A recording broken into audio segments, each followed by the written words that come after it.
नमस्कार, इन खबर में आपका स्वागत है। ये रेप का आरोपी स्वामी चिन्मयानंद कौन है?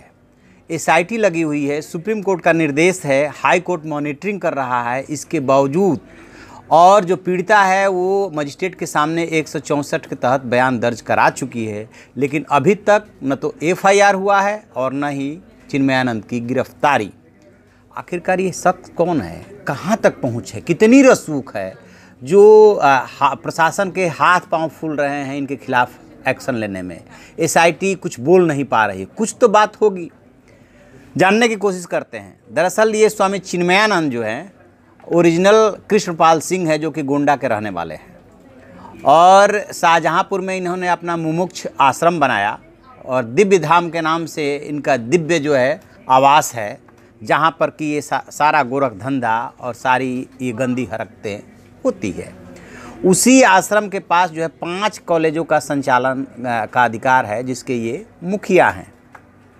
अभी यदि इनके राजनीतिक जीवन के बारे में बात करें तो सबसे पहले जो मंदिर आंदोलन शुरू हुआ था, उसी मंदिर आंदोलन की ये भी देन है।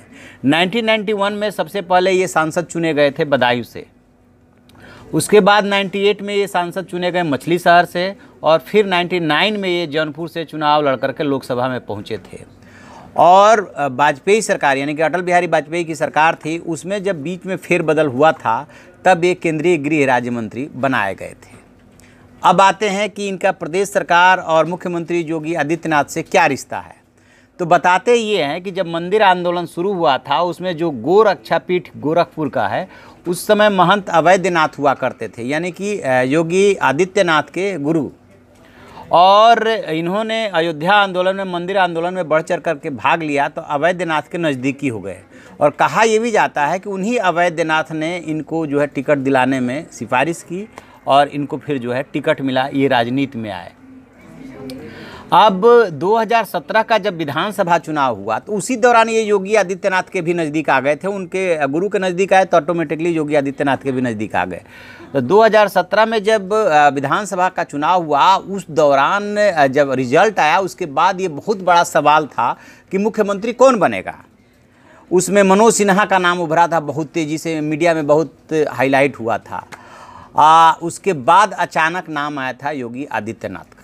कितना सही है कितना गलत ये नहीं पता, लेकिन ये बात सही है कि जो खबरें आई उसमें स्वामी चिन्मयानंद का भी नाम आया कि इन्होंने जो है योगी आदित्यनाथ का नाम आगे बढ़ाया था। और चूँकि इनकी योगी आदित्यनाथ से पहले से नज़दीकी थी और उनके गुड बुक में थे, इसलिए शाहजहांपुर में इनकी तूती बोलती है। डीएम एसएसपी की तो कोई वहाँ पे औकात ही नहीं है। डीएम एसएसपी खुद इनके यहाँ पानी भरते हैं आश्रम में जा कर के। और जो पीड़िता ने आरोप लगाया है कि उनके फादर को डीएम ने धमकाया था बाकायदे, और सिर्फ अपहरण की रिपोर्ट दर्ज हुई थी, अभी तक रेप की रिपोर्ट दर्ज नहीं हुई है। बता देते हैं कि 2 वीडियो है एकदम आमने सामने। एक वीडियो है जो कि पीड़िता ने रिकॉर्ड किया है अपने चश्मे के स्पाई कैम से, और उसमें जो है ये स्वामी चिन्मयानंद का जो भी मसाज करा रहे हैं या लड़की के साथ जो भी किए हैं वो सब है। और दूसरा वीडियो है जिसमें कि लड़की 3-4 दोस्तों के साथ साजिश करती हुई सी दिख रही है। बताया ये जा रहा है कि वो चिन्मयानंद का ही आदमी था जिसने कि ये वीडियो रिकॉर्ड किया और नज़दीकी बना करके उस ग्रुप में, लड़की के ग्रुप में घुस गया था।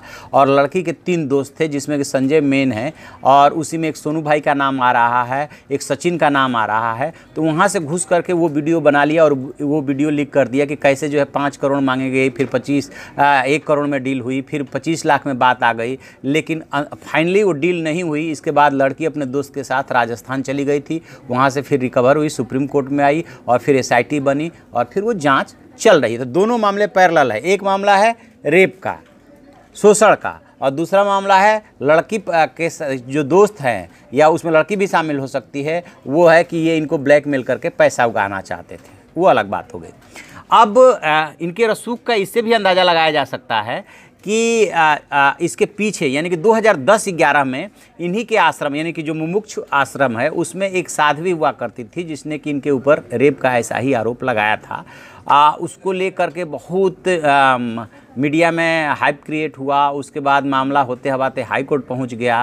अब अंदाज़ा लगाइए कि जब ये योगी सरकार बनी तो योगी सरकार के 2017 में बनने के बाद 2018 में बिना पीड़िता के कंसेंट के, बिना उससे विचार लिए, उसकी राय लिए 376 का मुकदमा हटाने के लिए डीएम एडीएम ने चिट्ठी लिख दी। यानी कि जो सरकारी वकील होता है, जिसको अभियोजन अधिकारी बोलते हैं, उसको कहा गया कि सरकार ने ऐसे ऐसे शासन ने डिसीजन लिया है और इसको वापस किया जाए। उसके पति ने इसको लेकर के तत्कालीन चीफ जस्टिस ऑफ इंडिया और जो भी अथॉरिटीज है उनको चिट्ठी भी लिखी थी, जो साध्वी है। हालांकि बाद में ये भी बात आई कि साध्वी वापस आ गई, फिर दोनों में समझौता हो गया, तरह तरह की बातें हुई। लेकिन अभी का जो स्टैंड है उसके पति का वो यही है कि बिना उसकी मर्जी के, उससे पूछा नहीं गया और योगी सरकार ने वो वापस लेने का डिसीजन ले लिया। बताते हैं कि इससे रिलेटेड एक मामला हाई कोर्ट में पेंडिंग है। वो एडीएम ने जो चिट्ठी जारी की है वो भी दिखाएंगे, जो एफआईआर हुई है वो भी दिखाएंगे, बताएंगे। तो इनके रसूख का इसी बात से अंदाज़ा लगाइए कि जब सामान्य तौर पे 376 यानी कि रेप के मामले को वापस नहीं लिया जाता है और जो भी अपराध होता है उस अपराध को सरकार अपने मतलब राज्य के प्रति अपराध माना जाता है, इसलिए वो मुकदमा जो होता है वो सरकार लड़ती है। इसीलिए जितने आपराधिक मामले हैं वो राज्य बनाम अदर्स यानी कि जिस व्यक्ति के खिलाफ है वो लिखा जाता है। और उस सरकार ने पीड़िता से पूछे बगैर मुकदमा वापस लेने का डिसीजन ले लिया। यानी कि योगी सरकार से और इनकी नज़दीकी है, इनका रसूख है। DM, SSP, IG, DIG, commissioner इनके यहाँ पानी भरते हैं। उसमें वो चित्र भी है कि जब वो तस्वीर भी आप देखेंगे, जब योगी जी इनके आश्रम में जाते हैं तो किस तरह से वहाँ पर पूरा प्रशासन जो है इनके जी हजूरी में लगा रहता है। तो रसूख में तो कहीं कोई कमी है नहीं। अब ये कहा जा रहा है कि अभी जो एक्शन नहीं हो रहा है, 23 सितंबर का शायद एसआईटी इंतजार कर रहा है कि हाई कोर्ट में जब जवाब दाखिल करेंगे तब एक्शन लेंगे। उनको उनके ही मुमुक्षु आश्रम और दिव्य धाम में एक तरह से नज़रबंद कर दिया गया। तबीयत खराब चल रही है, जैसे ही पता लगा कि गिरफ्तारी भी हो सकती है तो उनको दस्त होने लगे। तो बताया जा रहा है कि कहीं ना कहीं प्रशासन जो है अभी भी दबाव में है। ये बात तो अलग है कि चूंकि सुप्रीम कोर्ट इसमें शामिल है और हाई कोर्ट मॉनिटर कर रहा है, इसलिए बहुत ज़्यादा बस नहीं चल सकता। ये हो सकता है कि 2-4 दिन आप एफआईआर लॉन्च करने में देरी कर दें और जो है उसके बाद जो है गिरफ्तारी में 2-4 दिन देरी कर दें। इससे ज़्यादा इनके हाथ में नहीं है, क्योंकि अभी हाई कोर्ट में जब रिपोर्ट दाखिल करने की बारी आएगी तो इनके हाथ पाँव फूलेंगे कि बताएं।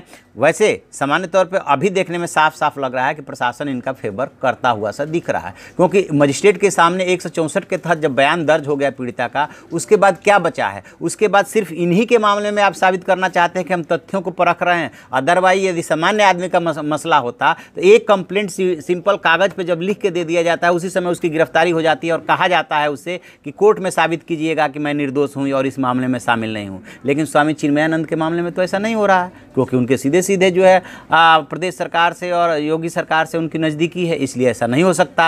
अब देखते हैं कि हाई कोर्ट में क्या जवाब देते हैं। बहरहाल ये हैं कृष्णपाल सिंह, ये है इनका इतिहास और ये है इनका रसूख। अभी इनके जो शिक्षण संस्थान हैं उनको यूनिवर्सिटी का दर्जा मिलने वाला था, क्योंकि योगी जी से इनकी नज़दीकी है, लिहाजा कहते हैं कि बातचीत हो गई थी और यूनिवर्सिटी बनने ही वाली थी कि तब तक ये पूरा का पूरा मामला और इनके आ गया सामने और इनकी पोल खुल गई। देखते हैं आगे क्या होता है। न्याय मिल पाता है। सुप्रीम कोर्ट चूँकि शामिल है इसलिए लग रहा है कि शायद कुछ हो जाए। कुलदीप सेंगर के मामले में क्या हुआ था, कब हुआ? जब पीड़ितों ने जा कर के आत्मदाह की कोशिश की, जब वो मामला कोर्ट तक पहुंचा तब जा कर के लगा। उसके बाद भी कोर्ट के निर्देश के बावजूद भी वो एक्सीडेंट हुआ, जिस पे आज तक डाउट है कि एक्सीडेंट कराया गया। जो भी अपडेट होगा हम बताएंगे। देखते रहिए आप डिजिटल चैनल, हमारा डिजिटल चैनल इन खबर। Thank you. इन खबर चैनल को सब्सक्राइब करें और बेल आइकन दबाना ना भूलें।